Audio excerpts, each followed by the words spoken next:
determine to a great extent what we believe in, what we do. So, a principle of life, is there that little, oh yeah, this is the little stand, isn't it? We generally have that. Can I get something to hold this? Oh yeah, I'll take that, yeah. So, some fundamental truth that we live by, a principle, generally defined as that. Some level of fundamental, and it serves as the basis of our life. For example, for atheists, whoever an atheistic philosophy may follow, that we're all chemicals, that we're all nothing but chemicals, we come from nothing, and we shall go into nothing. That is a principle that is established, okay, that we accept that as a truth, and from there we'll progress onto, now the philosophy examines, well, how does that impact how we live? It studies those principles and explores their meaning, explores what it means to live by that principle, the implications of it. So it helps us understand what is reality, what is knowledge, and how that impacts our values and systems that we have.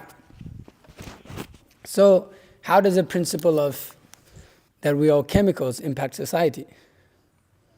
How does it impact society?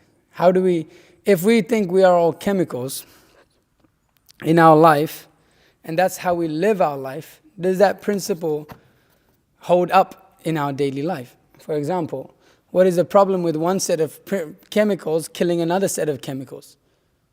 What's the problem in that? Technically, there is no problem in that. And because it's just one atom, one set of atoms. Actually, they're not even killing. There's no question of killing. It's just that one chemical is doing some reaction to another chemical. Actually, and when you look at things like this, principles that don't transfer to the practical application in life, then what we end up is, well, false principles in which they are false beliefs. So, for example, like we were saying, we're all chemicals. The scientist believes we're all chemicals, we all came from nothing, we shall go into nothing. But then he has some affection for his own children. Why do you have affection for your children? You know, why do you have affection for your children? You shouldn't. You're just a bunch of chemicals. Why does a chemical have affection for children? Its own kind. Then they'll say, well, natural selection, survival of the fittest. Well, you can't just take one part of the philosophy and say, well, it applies here, but it doesn't apply there.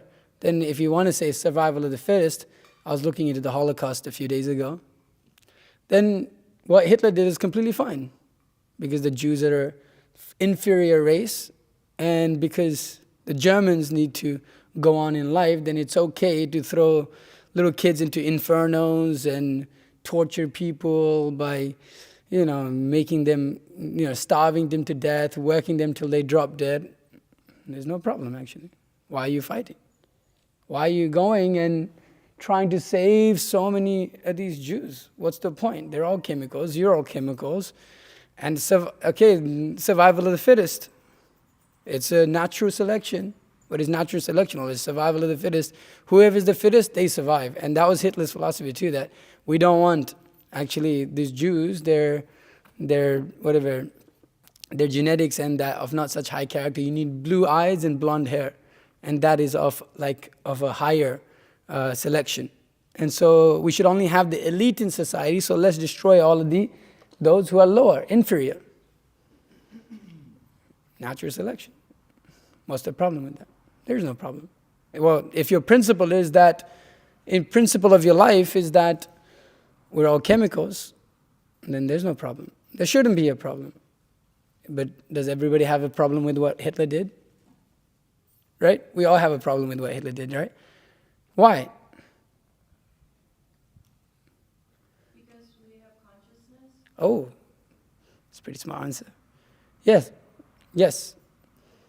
Because we have consciousness. People suffer, right? People suffer. But how can you recognize that suffering is because we have consciousness? We can recognize suffering. Can a robot recognize suffering? No, it cannot. It doesn't understand what suffering is. It may see, something is struggling, and so symptoms of struggling is seen, but it can't understand suffering. Even for us, sometimes we're not able to particularly understand what a particular type of suffering is, but when we see a person, we go, oh, this person is in great need. So you can see how a principle of life in the philosophy, it propagates. So principles, a set of principles form a philosophy. And that philosophy should be intact generally. It shouldn't be that it has to be changed and morphed around, just like this atheistic philosophy. At every moment you have to adjust. Like, okay, we're all chemicals. Okay, so why do chemicals have feelings? We don't know. That's actually the conclusion when you study this. I talk about this often, the body-mind problem, where you have a physical mind, you have a physical brain. You have chemical reactions that are going on in the brain, which is physical also. It's objective, it's measurable, but then out of that arises which is immeasurable, feelings, which is subjective, which one cannot measure, one cannot quantify. So there's a great problem of the consciousness, there's a great problem of understanding the great problem of consciousness. Why do we need it? Why do we have it, actually? There's no need for it. We could simply just be a robot. So other contradictory principles sometimes people live by in this world.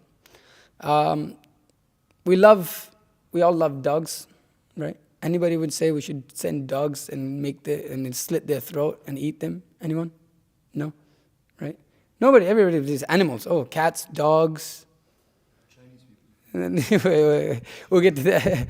So no, but like in general in America, at least within the social norm of American society, these things are not, we understand we should not, everybody care for the animals, love for animals. What is it, PETA? PETA? PETA? What is it? What does that stand for? People for the ethical treatment of animals. Is that really what it stands for? Oh, okay, all right. PETA. So ethical treatment of animals. So what does that mean? Well, don't beat your dog, right? Just sometimes you see in the Atlanta highway, somebody throws a dog out of their car and it's just lying dead on the highway. So we feel bad for that. And we want to live by our principle of our life that, well, we should care for animals. We should love animals. At the same time, we have beef on our plate. And what is that animal going through? Well, they ripped its children away as soon as the children are born, the calf. And then, they fatten the calf up. Sometimes, what is that, veal? Veal is a particular type of meat. Veal? What they do, they take a calf, as soon as it's born, they put its hoofs and they cement it onto the ground. And so what this does is the cow doesn't move, and then certain muscles grow more, lean meat. And so they feed that animal, and then they slaughter the animal by, slitting its throat, and then you get really nice meat. And then people like the Pope, they eat that. Pope really loves these particular lean meat, or whatever particular type of meat it is. But what happened to the principle that we should live by caring for animals?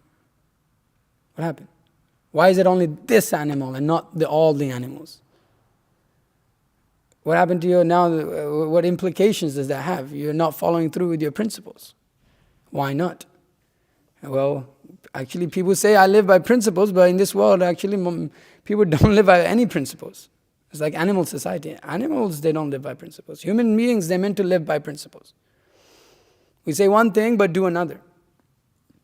We say we have this one principle, and then actually, because that principle is not actually grounded in reality, which is meant to be, the philosophy that it propagates and the belief system it propagates is actually hypocritical. This society is a bunch of hypocrites, actually.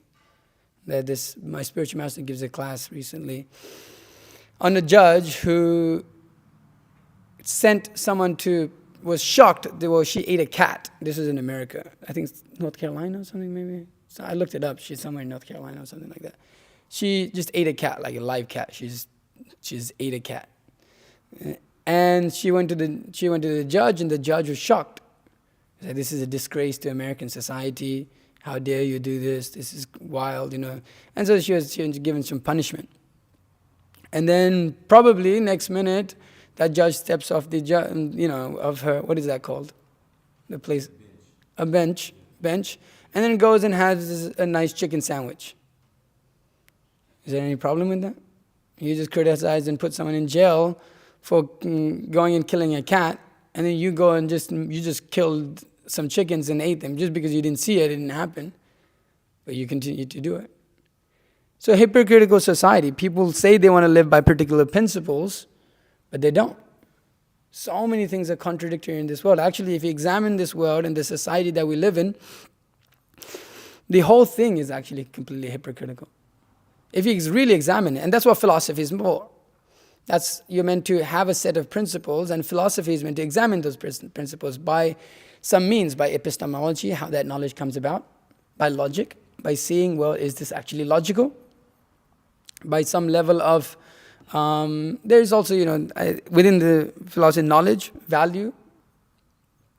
So these ethics, is it ethical? So we'll just kind of discuss that a little bit. And then there's some things with, metaphysics. So epistemology, like I said, discusses what is knowledge, what knowledge is, and how to acquire it. Ethics obviously investigates, well, is it moral? What determines what morality is?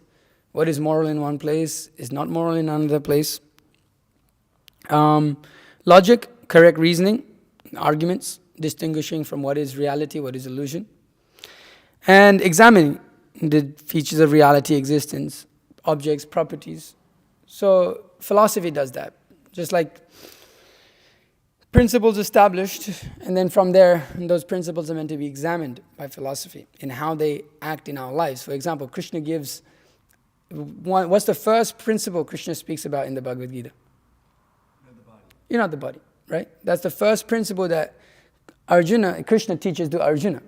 And that has many implications. That has many, Krishna presents logic. Krishna, he himself, you could say epistemology, what is knowledge and where does knowledge come from, where he himself Krishna is the definition of that. He's God, so he's speaking, one who knows everything. That is a principle that is also established, that Krishna is speaking on the battlefield.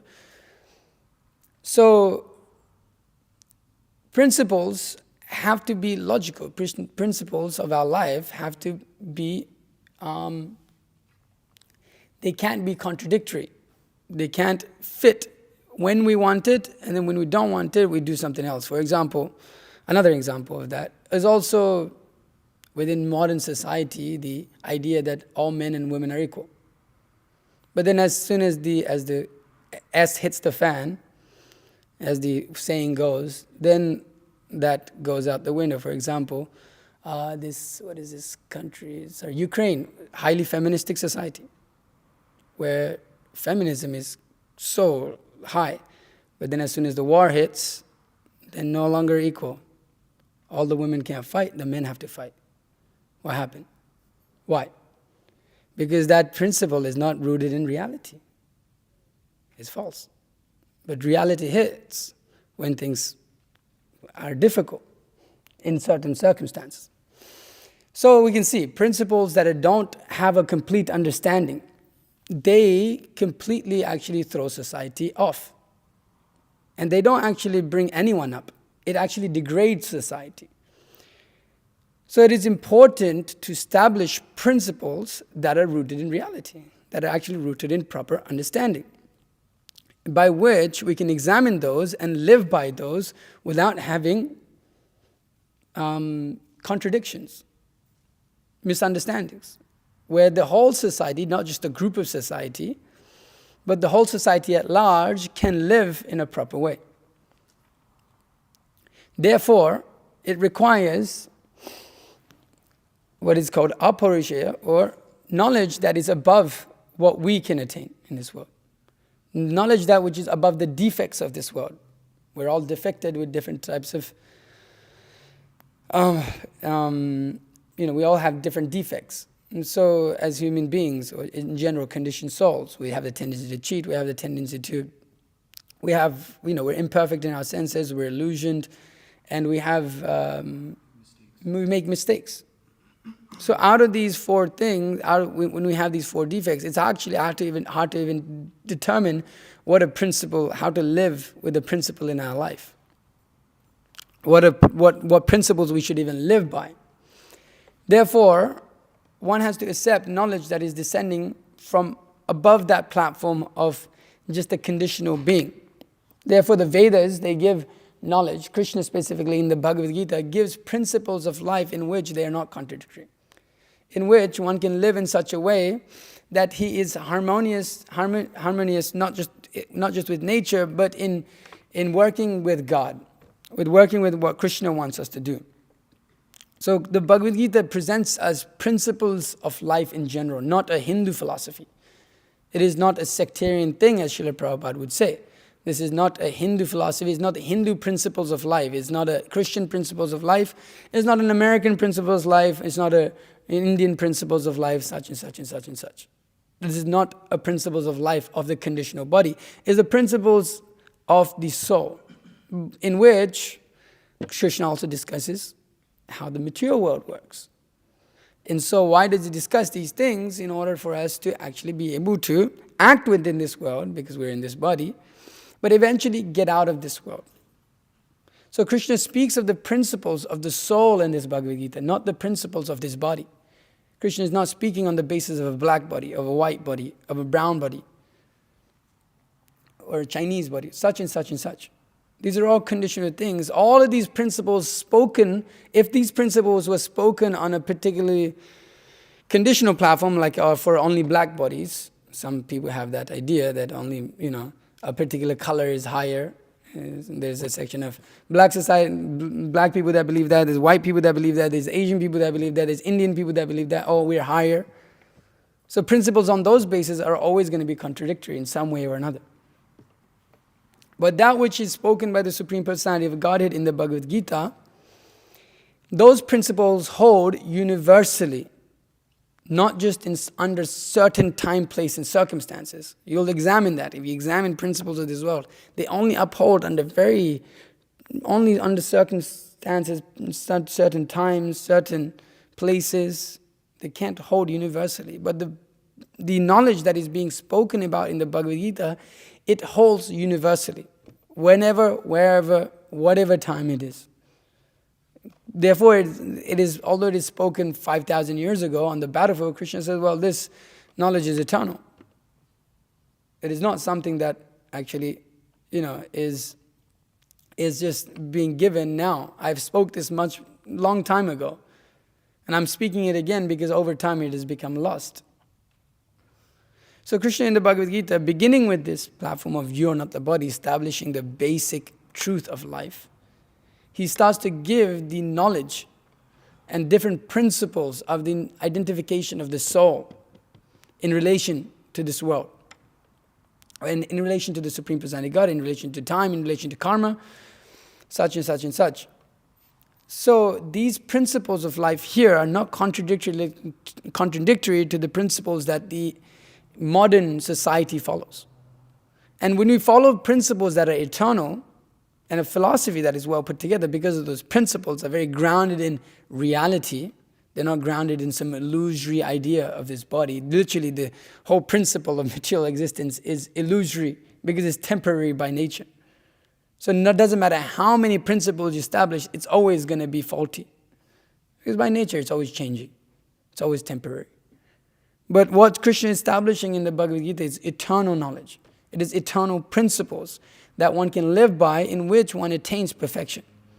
You follow the principles of society, materialistic society, you'll never get what you want, because everything you want changes. What the idea of want in society changes.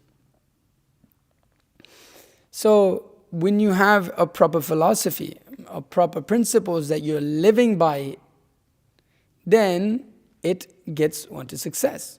As Krishna speaks to Arjuna like this. Actually, Arjuna, you're a Kshatriya.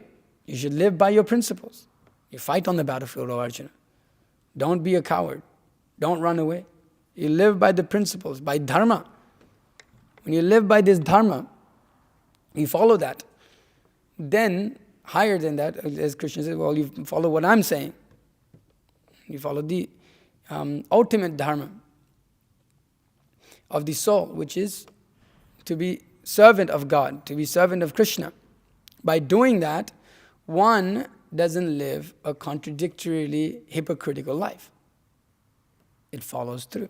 The principles it lives, and what that philosophy, what those principles propagate, the philosophy that it propagates. One lives by that. One is not hypocritical to that. Nobody likes a hypocrite. So the Bhagavad Gita propounds philosophy that is actually practical. For example, this is obviously spiritual knowledge about the spirit, and there's many other spiritual things, people in this world that propagate different types of knowledge. So for example, some spiritual traditions say we're all one. You and me, we are the same. We're not different at all. Okay, sounds all good and nice, but when you actually put it into practice, it doesn't have any actually proper application to it. For example, okay, you and me are one. You give me your wallet. That's also my wallet. You and me are not different at all. You and me are the same. You are me and I am you. So I also own your wallet. But no, that doesn't. No. My wallet is different. All of a sudden, your principle has changed. All of a sudden, your basic principle of your philosophy has changed now. Why? So Krishna consciousness is not like that. This is there. We have epistemology-wise, we have what is called Shabda, that which is spoken by God, Shabda Praman. We have what is called Anuman, which is, everybody has Anuman. Well, Shabda is there everywhere also, but Anuman, which is generally mental, is done philosophically. And then there is perception, direct perception, which is pratyaksha, that which is seen. So these all must be in line. That Anuman being the highest, that which is spoken, and then it should be logical. It should, it should make sense. It's not that it all is like contradictory. And then it should be seen in our lives. That is practical in our lives. Krishna speaks about that in the 9th chapter. That now I shall give to you this king of all knowledge, the secret of all secrets, by which you'll be able to see pratyaksha vagamam dharmam. You'll be able to directly see this knowledge, act out into your life. Not that you speak of some high thing and then you just have to believe it. You just have to believe, that's all. No, this is practical philosophy. The Krishna conscious philosophy is a practical philosophy. So Krishna speaks about that, the core principles of the Krishna consciousness movement being that, or what Krishna is speaking about in the Bhagavad Gita, being that one is not the body, that one is the spirit soul, that this body is just a vehicle. It is just a vehicle that is getting us from one destination to another. One has to recognize what that destination is. That the living entity, the soul, is a part and parcel of God. And that relationship of that part and parcel of God, that minute soul in relation to the infinite Supreme Personality of Godhead, is that of loving service. Those are the two basic principles, or you could say, that is established within the Bhagavad Gita, by which the whole Krishna consciousness movement, those principles we function under. That Krishna is the Supreme Personality of Godhead, and the living entity, the spirit soul, different from matter, is the eternal servant of God in a loving reciprocation, not that of fear. So that these are the principles that the Bhagavad Gita propagates. These are the principles that the Bhagavad Gita speaks about. And what comes out of that, the philosophy that is there, examining those principles, understanding those principles, we see that it directly applies to our life, and we can have a direct realization of that by practicing the different set of principles that Krishna gives also in the Bhagavad Gita of Manmana Bhava Mad Bhakta Madhyajimam Namaskuru, of always remembering Krishna, never forgetting Krishna, chanting His name, Satatam Kirtayanto Mam. So Krishna gives us the principles by which we can live our life, and those principles, they form our values, as we see in the Krishna consciousness movement. They form our worldview, ultimate worldview, and they help us live life in such a way that so we can actually cross over this material existence. That's the point. Anything else outside of that more or less binds us into this material existence, in which the conditioned soul is always looking for that pleasure in different places, different contradictory philosophies. As Bhaktivinoda Thakur, one of our great teachers, says, There's so many different philosophies. They try to attract us, but one who is actually fixed in proper knowledge, he's easily able to understand them and stays very far away from them. So this Bhagavad Gita, it propagates the proper principles of life, the factual principles of life. And the philosophy of the Bhagavad Gita, all those principles, this philosophy, it helps us overcome all of the problems of life, which mainly birth, death, old age, and disease. And everything else is a distraction. So one should endeavor to understand these principles and apply these proper principles in one's life to make one's life successful. That's the point. That's why you have this human form of life, to make it successful, not to just waste it playing whatever what is pickleball? That's what they play a lot nowadays in college. Pickleball, where it's just like one half is a wall and you, yes, some sort of small pickleball, golf, whatever it is. To actually utilize our human form of life properly. Because in that you'll find that great pleasure, in that you'll find great happiness, in that loving service to the Supreme Personality of Godhead. That is what the human form of life is meant for. It's exciting, it's wonderful, it's amazing. You'll find everything and much, much more that the material world has to offer. Much, much, much, much more. Actually, the material world has nothing to offer us. The only thing it has to offer us is pain. Unfortunately, as Krishna says in the Bhagavad Gita, the principle, dukkhalayam ashashvatam, examine this material world. This material world is It's just a place of misery. You actually see it.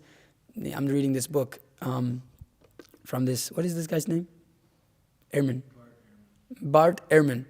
His name is Bart Ehrman, and he wrote this book called The Suffering Problem, in which a lot of within the Abrahamic religion, theology of Christianity, there's a big problem called why do we suffer? And actually this is a huge problem. Everybody overlooks this problem. But he starts the book, and it's quite heavy, and he goes, why are the kids in Ethiopia starving? Why did they not have enough water? What did they do? Okay, I can understand. Some answers of that is like, oh, well, they did sin in their heart, so they have to suffer. It's like, okay, fine. All the persons did sin in their heart. But natural disasters, where does that come from? In which there's drought, in which there is tornadoes that rip apart Louisiana and destroy millions of people's homes. What kind of God is this? Inflicting so much suffering upon living entities for no goddamn reason, but just for the sake of it. And then animals, why do the animals have to suffer? Why do the animals have to, look at them, they suffer like hell. What do they do?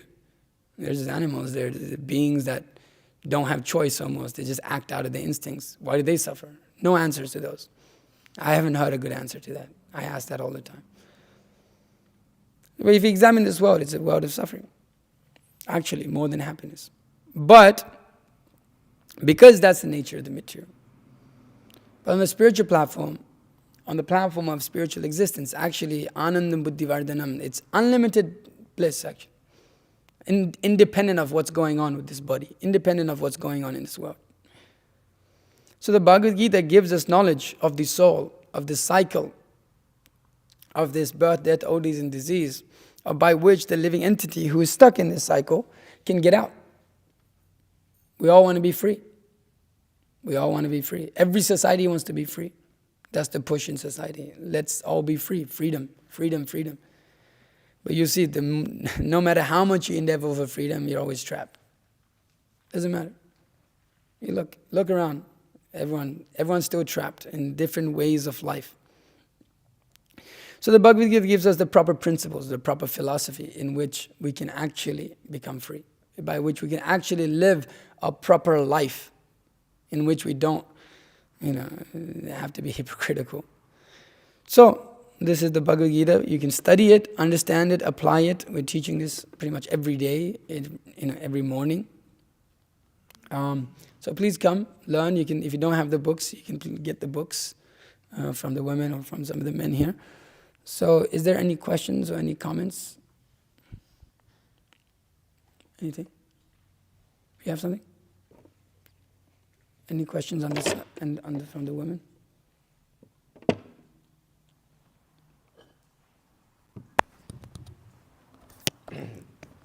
Yeah, I was curious when you ask people why are some people suffering and why are others not, as far as like you're saying Ethiopia, why are some people born in that situation if they have no understanding of karma? What do they usually like? What is their response to that? Because I ask people that all the time, and I get different responses. Like, oh no, it might seem like they're suffering, but God put them there because like they're very fortunate, and they're like God loves the poor. It's just like different answers. What do you usually get? I call it all cop out answers. I press them. I generally get the same thing, but then I like generally trap him into a place in which the general answer becomes, I don't know, God knows everything. I'm like, well, I just call it a cop-out answer. And it's funny, it's like when a spiritual or a religious philosophy doesn't understand karma, you see like so many defects come from that. Even if they might understand we're not the body or spirit or soul, or there is the ultimate destination, because they don't understand karma, like the whole philosophy kind of collapses upon itself.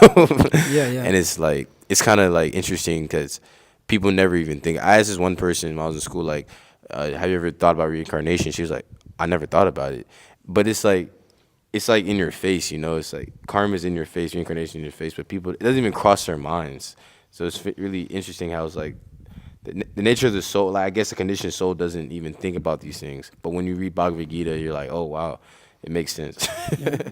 Like this principle of you're not the body, and the philosophy that it that comes about as a result of that. It's complete, actually. Yeah. Like one thing that I'd like to do when I read, and like over the years, is like look at this from like all angles of vision, and to see like how to understand this from different angles of vision. How do you understand you're not the body? And try to see, well, does it fall apart anywhere? And it's complete. Because it's not coming from a futile brain, it's coming from the Supreme Personality Godhead. It is proper knowledge. So it's important to have concrete philosophy, because you end up with this hodgepodge weird idea. I took a video of it. Now we're doing little segments on campus in which I'm asking this question to this boy in the school, and they're nice Christians over there. And I asked them, it's like, so you don't know anything about what happened before we came to this world? You don't know what's happening in the world right now, and you don't know what happens when we die. I'm like, what do you know? He said, well, I know that I'm alive. He's like, I don't need the Bible to tell me that. So one should be conversant in what, especially if one is recognizing oneself as following a spiritual path or following that truth. That's what Krishna speaks about, asat and sat. And one should actually understand what is reality, what is illusion. That is the nature of, if you're trying to attain perfection, that's how you have to go about things. You have to understand the first thing, what is reality, what is illusion. And that's what Krishna does. First thing, he establishes what is the nature of truth and what is the nature of illusion. What is sat, what is asat. Without doing that, there's no question of progress. And if you just believe because you're under a belief system, then you're a fool. Really. You just believe because I was born into that thing, I just have to believe because it's under, and there's no scope for acceptance of karma. I was like, bro, if you just understand that, you solve so many problems. You solve so many problems within the theology just by that one adjustment. Because it doesn't make sense. And that's, but they're not willing to accept that. Why? Because I fall under this belief system, and that's just how it is. And I cannot at all even consider anything else outside of that.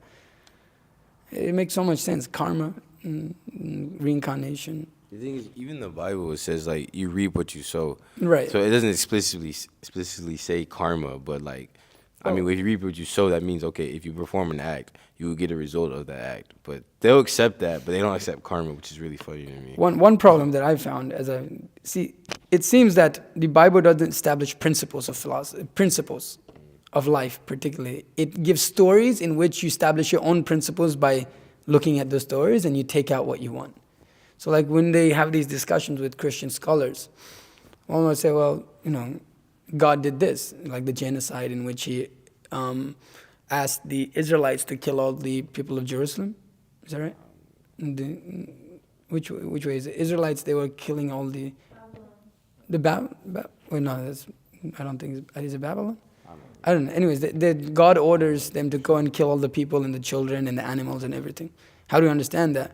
Well, they all give their own different interpretations, in which sometimes they accept certain sections of the Bible but don't accept another. It's so interesting how I've been studying this for a little bit now, starting to study it more.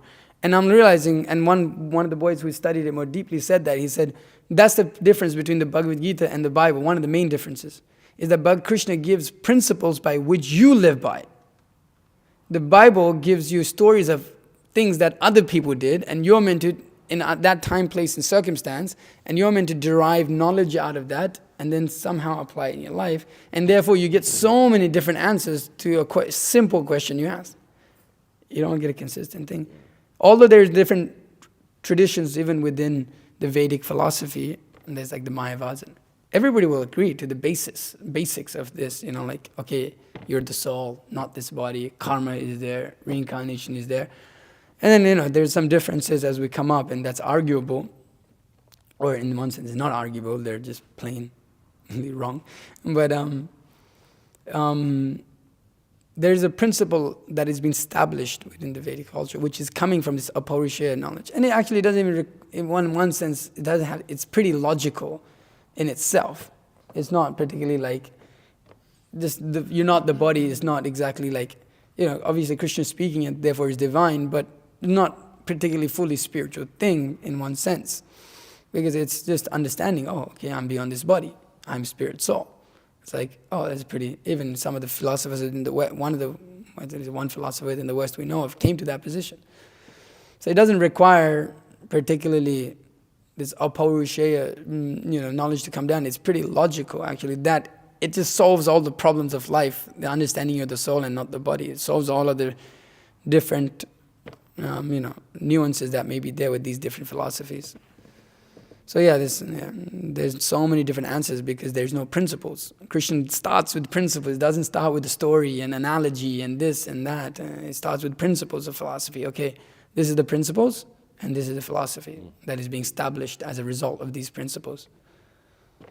So it's really important to study, not just believe because I'm born, this and this. Therefore, Krishna consciousness movement is not a sectarian religion. We emphasize that this is not Hindu. It's not Hindu philosophy. This is not Hindu philosophy. This is the study of the nature of truth. So, I know you also have done the reading many times, but is it possible to also add to your introduction the photos of Bhagavan, Lord Krishna, and after 50 years in here, I've been going to temple Ponce de Leon. That was my first temple to go, and there was no other temple at that time.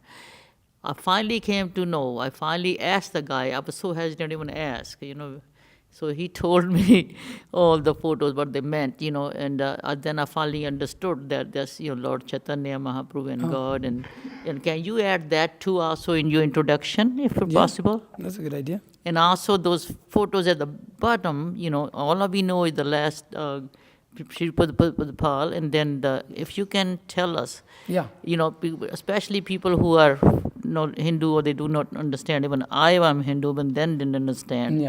So I finally came to know what they are, but it took me a long time to even ask questions. Mostly person-wise, it was not a one-to-one person available, Yeah, it's a good. Thank you. Yeah, so this is all the way on the right here is Radha Shyama Sundar. This is their name. So Krishna has many names according to the activities. Shyama means blackish, and Sundara means very beautiful. Gandharva Koti, he's more beautiful than millions of cupids. So Shyama Sundar, that's him on the left, all the way on the right over there to your right. On the top right, standing on the left, that's Shyama Sundar. And on the right, the white girl is Radha Rani, She is the consort of Krishna. In the middle here, that's on the left, is Balaram, who is the brother of Krishna. And then on the right is Krishna again. And all the way on the left here, on the left side is Lord Nityananda. And then on the right of Lord Nityananda is Lord Chaitanya. And then on the right here in the middle is Nrsimhadev, who is the half man, half lion incarnation, who comes to protect his devotee. And then on the left here, you've got the Pancha Tattva, which is just means 5 truths. It's Nityananda Prabhu, Chaitanya Mahaprabhu, Gadadhar, Srivas, and then we have Gadadhar, Srivas, Adi Gaura Bhaktivinoda, so all of the rest of the devotees. Advaita Acharya, sorry, I'm forgetting. Advaita Acharya is up there also. So, and then all the way on the bottom, these are all our teachers. So this is how knowledge is passed down. That one teacher after another, this is how we've maintained the knowledge as it is. So you'll see our 6 Goswamis. There's also more teachers after them. And then we'll see all the way down to Srila Prabhupada, who is here, 50 years ago, teaching Krishna consciousness, and which he has, translated his books and given the purports to them so we can study them. So that's what is going on up there. Okay, how about the significance of having the peacocks? There's a story behind it too. Krishna right? just loves peacocks. That's it. I think I will read that again. I'm going to ask from my friend, the one who read. There's a story behind it. That's why he had the peacock in his head all the time. The peacocks, that's the offering of the peacocks. Krishna takes Yeah. it. Okay. Next time I'll just kind of. Yeah. It's a loving relationship with Krishna, the peacocks Right. have. Thank you so much. Because this makes a difference for a person who just walks in here. They see the photos and all. And even I, like I told you, I didn't know. I just was thank you so so hesitant much. to ask. Yeah. Thank you so much for asking. Yeah. Is there any other questions?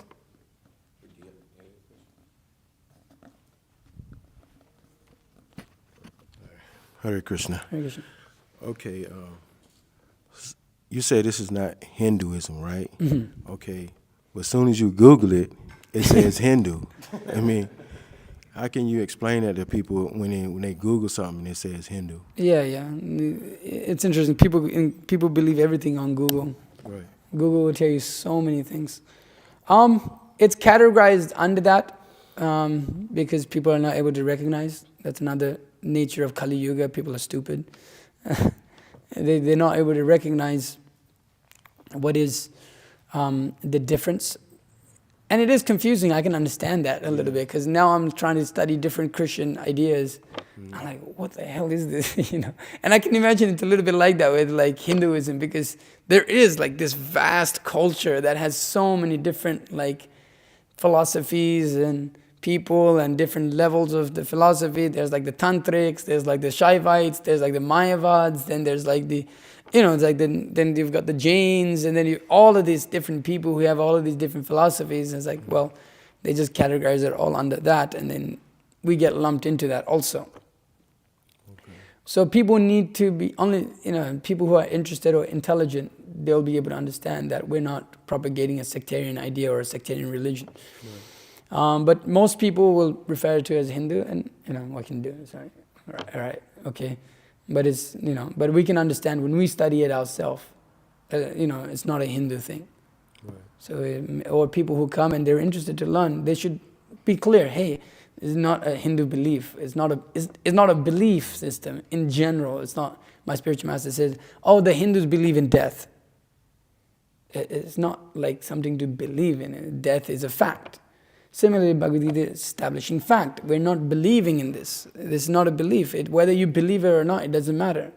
Actually, that's what it means to what a principle is. It doesn't matter if you believe it or not. It's a fact. It doesn't matter if you believe in whether this table exists or not. It doesn't matter what you think. The fact is, it's there. So that's what we're teaching. That's what we're trying to establish. So some people see us as very strong, like, oh, you just think you're right and everybody else is wrong. Well, then prove us wrong. Okay. Come on, let's do it. That's what philosophy is meant for. It's meant for debate.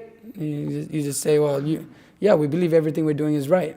We believe, or we know, so challenge us in it. and I'll challenge you in your belief. And so let's see which one wins. We're ready for that. We're strong with it. Okay. So people say like, oh, what was that? Sometimes people say like that. You guys are closed off to other things. No, we're actually very open. We're openly come and debate you in your different philosophies.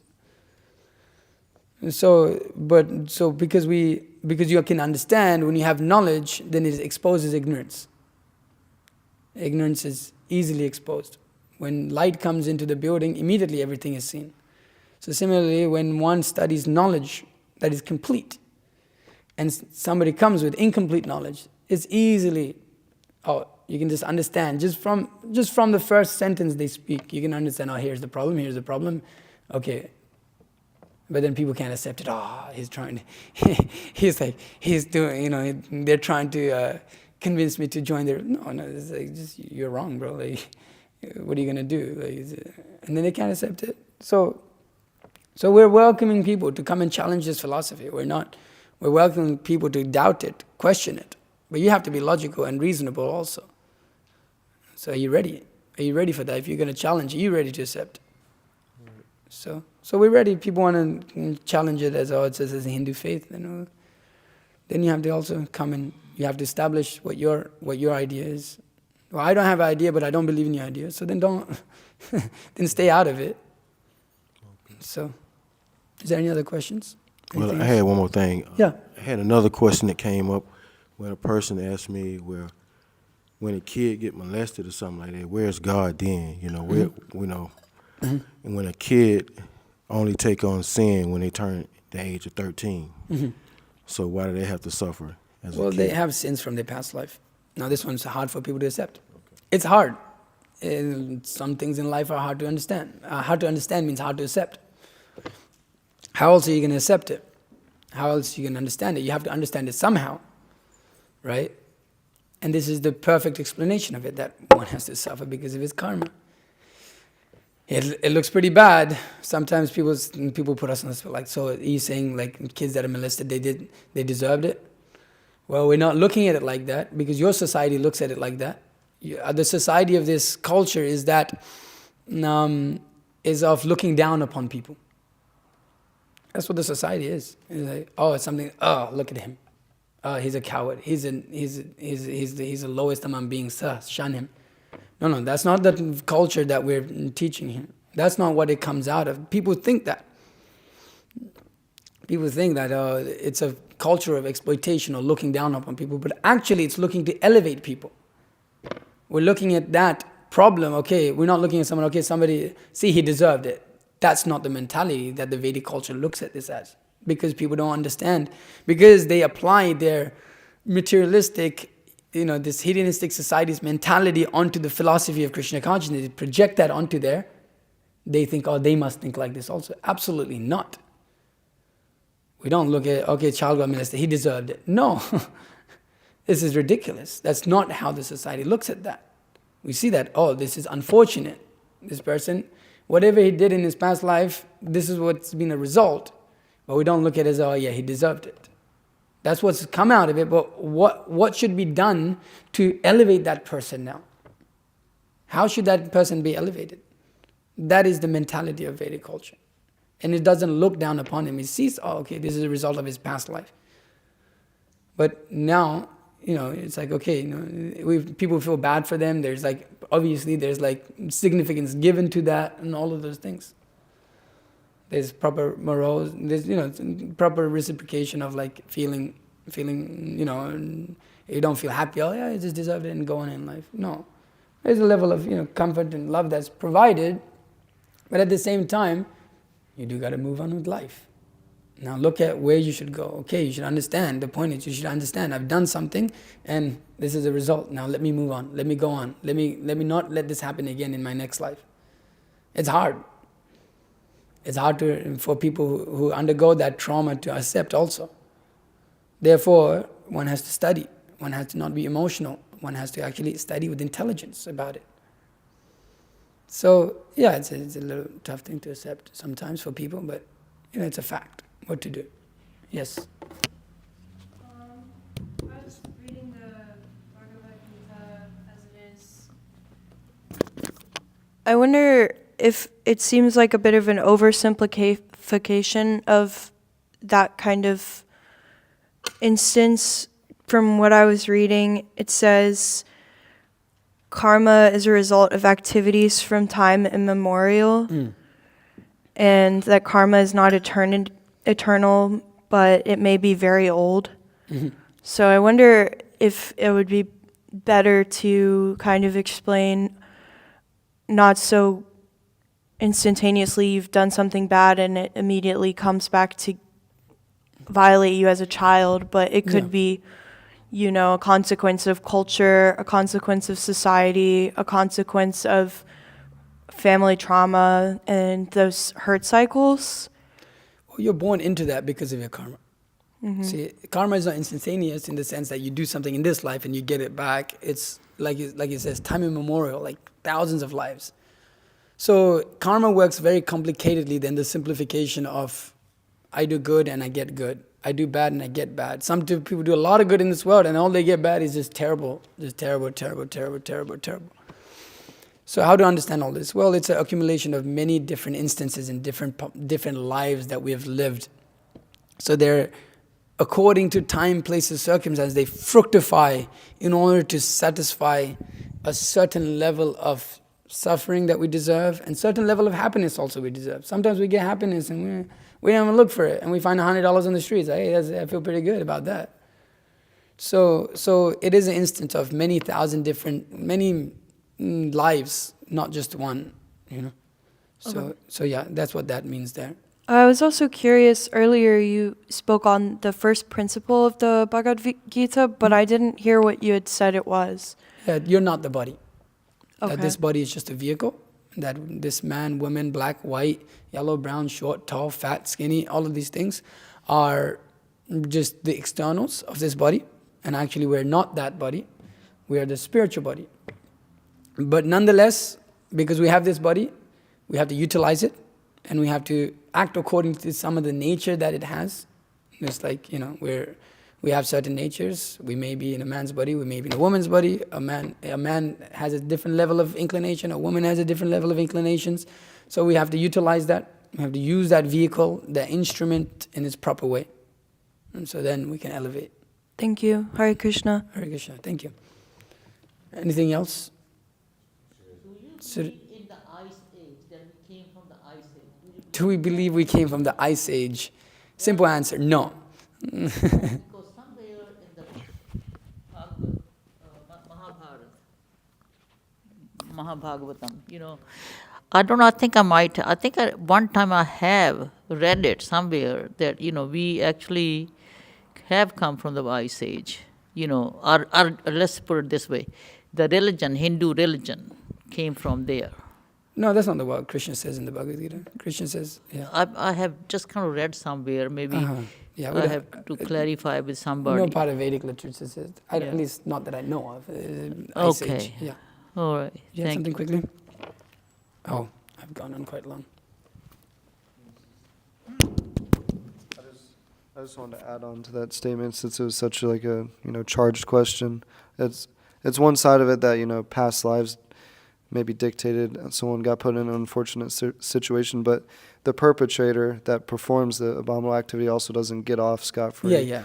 So it's not that like It's not that it's justified they got what for they the person who did deserved, it. and the guy who did it, they're just like doing filling a role. They also are getting some horrible Important reactions. point. Yeah, important point. Whoever is performing the activity, he's also due certain thing in time. So it's all cycles of different karmic actions. There's a nice picture in the Bhagavad Gita of that person has a cow head and he's slaughtering a cow body with a man head on it. So we have to escape that cycle.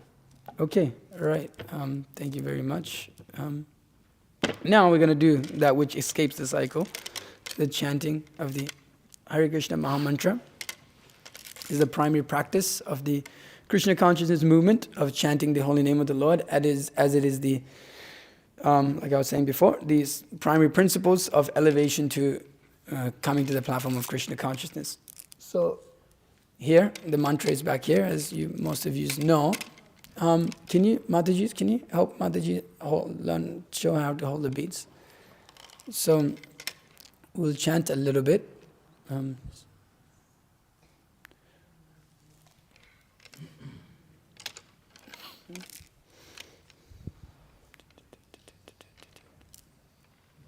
Okay, so the chanting again, just concentrating up on the sound vibration that is going on.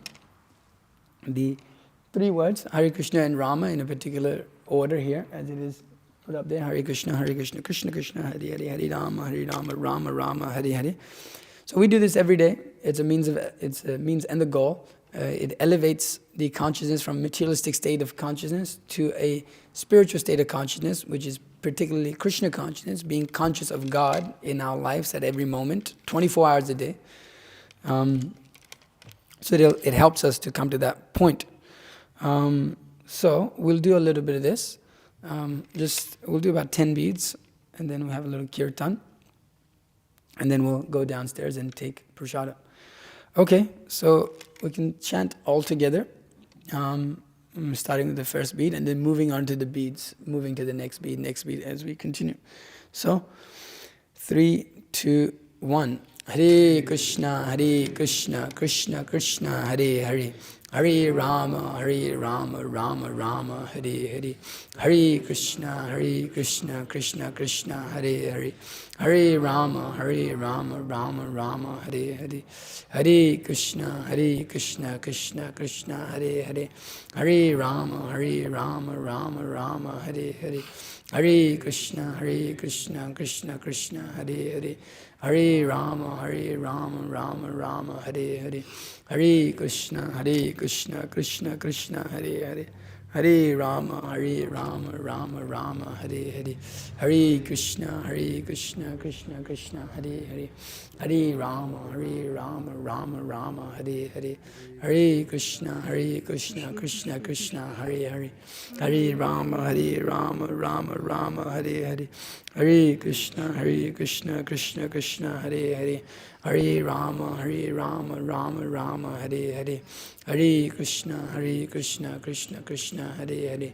Hare Rama, Rama Rama, Hare Hare. Last one. Hare Krishna, Krishna Krishna, Hare Hare. Hare Rama, Rama Rama, Hare Hare. Okay, thank you very much for coming, spending your Sunday here. I know you'll be doing so many different things in this world, but you're here, so thank you very, very much for coming. Now I have a few announcements. Okay, so we have this program going on every week. You're welcome to come, bring your friends, bring your family, bring everyone that you know, and just let us know so that we can cook enough. We have a morning program every day discussing topics like this, going into philosophy, understanding the nature of life, what life is about, how we should live our life practically, who God is, how to understand God, how to love God. And we do that every day. But on Tuesdays, we have a special breakfast in which there's a discourse that's starting at 7:30, and then afterwards there's a really nice breakfast cooked. So you can come and participate in that. It's a good way to start the week, or make it your thing on Tuesday mornings to try to wake up early and make it in time. If you would like the updates, you can contact Bhakti Mason, and he'll take your email and he'll update you on the special festivals, programs, and guest lectures that are happening. Now that summer is coming, spring is here, we have a lot of great personalities that are going to be coming through and giving talks on these subject matters. They've been doing it. I've only been doing it for a few years, but they've been doing it for 50 years or more. So they have a lot of knowledge, a lot of wisdom, a lot of, just understanding that they can give to you. So please stay in touch and stay in the group chat. There's some activities that the women will be holding from next week, the garden and all that. Yeah. So for the women, there's gardening that is going on every Saturday at 5 p.m. or something like that. You can get in contact with Devyani Mataji if you would like updates to that. So the women are also starting to do some things on Saturday. Fridays, I don't know what's happening on Fridays now. But so there's change of programs slightly. So we'll let you know what is going on. Other than that, we do have a festival coming up on a Sunday, 2 weeks from now, Ram Navami. So you can put it in the calendar. I think that is on the 7th of April. 6th of April. So that's a special festival. Appearance Day of Lord Ram, and one of the incarnations of Krishna, or one of the avatars. So other than that, am I missing books? So everything that I'm speaking or encouraging you to read is available in the Bhagavad Gita and the Srimad Bhagavatam. So please get as many books as you can and make them a part of the study of your life. And there's a feast that is going to be served out downstairs. Take as much as you can. Please don't waste anything. That is our only request. You feel free to take more boxes if you want, for your family, for your friends, whoever you want. But please do not waste anything, because we cook it with a lot of love for God, and we offer it. And one of the biggest problems in North America is food wastage, so we don't want to be a part of the problem. Other than that, I think that's everything. Am I missing anything at all? Anybody have any questions in regards to anything like that? No? Okay, all right, so now we're going to do a little more kirtan for about 10 minutes, and then we're going to head downstairs and we'll serve out a small feast. Okay, Hare Krishna, thank you so much.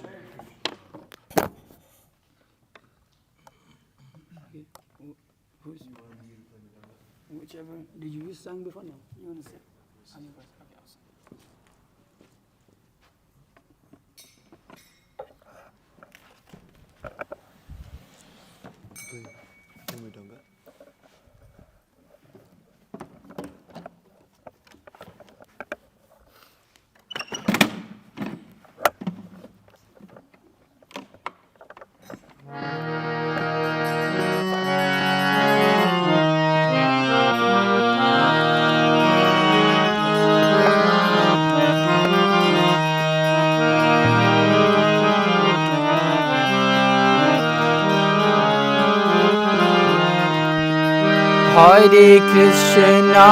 Hare Krishna,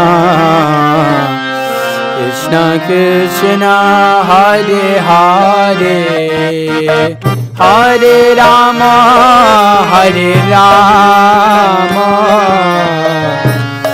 Rama Rama, Hare Hare, Hare Krishna.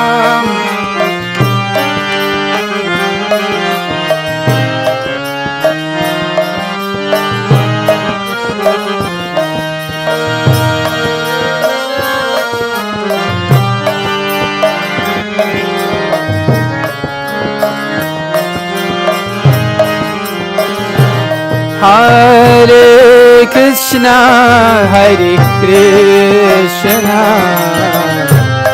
Krishna Krishna, Hare Hare, Hare Rama,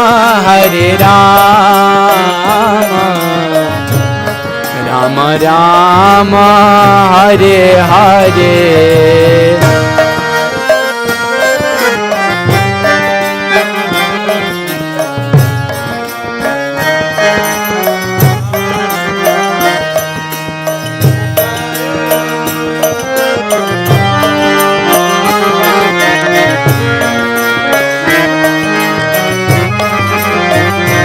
Hare Krishna, Krishna Krishna, Hare Hare, Hare Rama, Rama Rama, Hare Hare.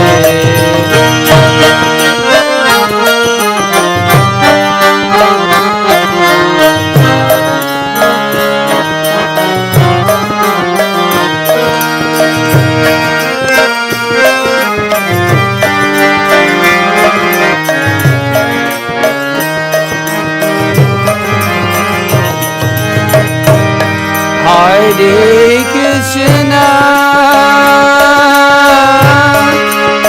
Hare Krishna,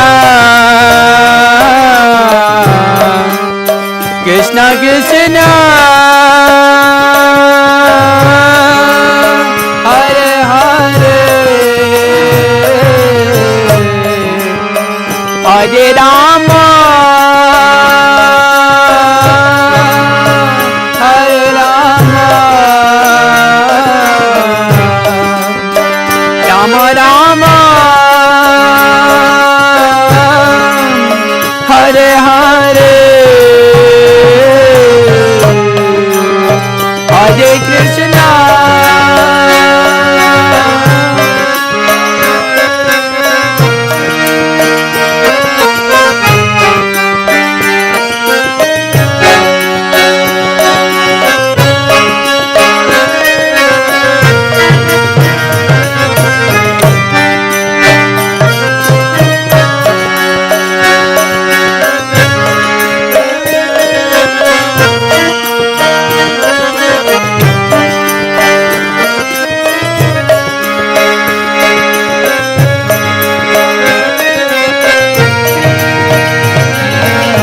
Hare Krishna Hare Krishna Krishna Krishna Hare Hare Hare Rama Hare Rama Rama Rama Hare Hare Hare Krishna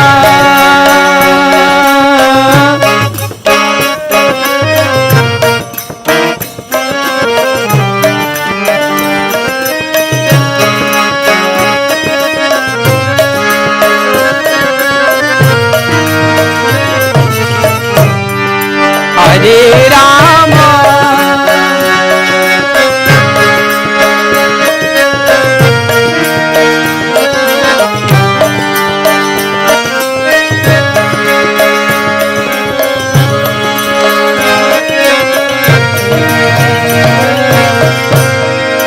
Hare Krishna Krishna Krishna Hare Hare Hare Ram Ram Ram Hare Hare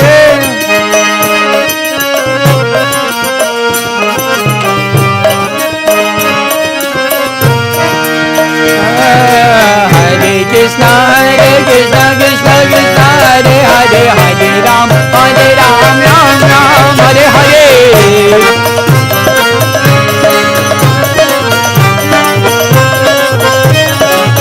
Hare Krishna Krishna Krishna Hare Hare Hare Ram Ram Ram Hare Hare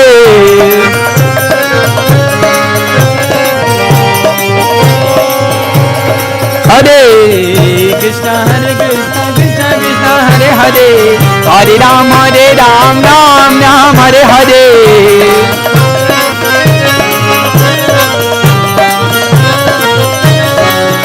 Hare Krishna Krishna Krishna Hare Hare Hare Rama Rama Hare Hare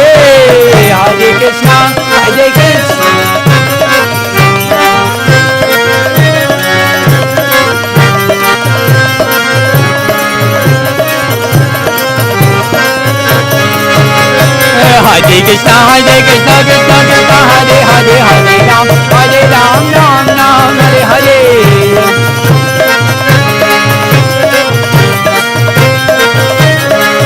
Hare Krishna Krishna Krishna Hare Hare Hare Ram Ram Hare Hare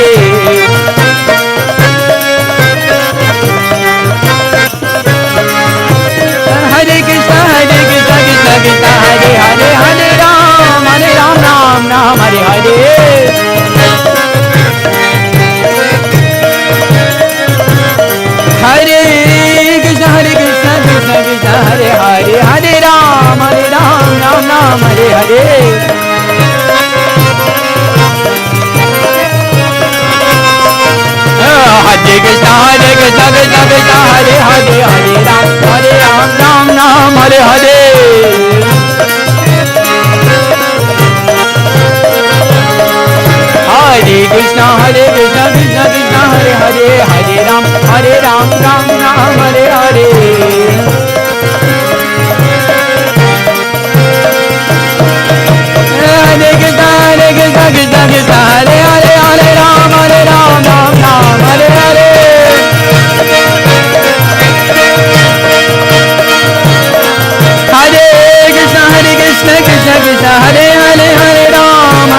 Hare Krishna,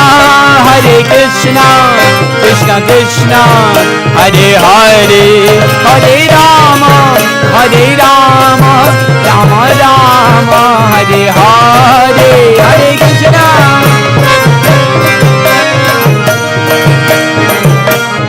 Hare Rama,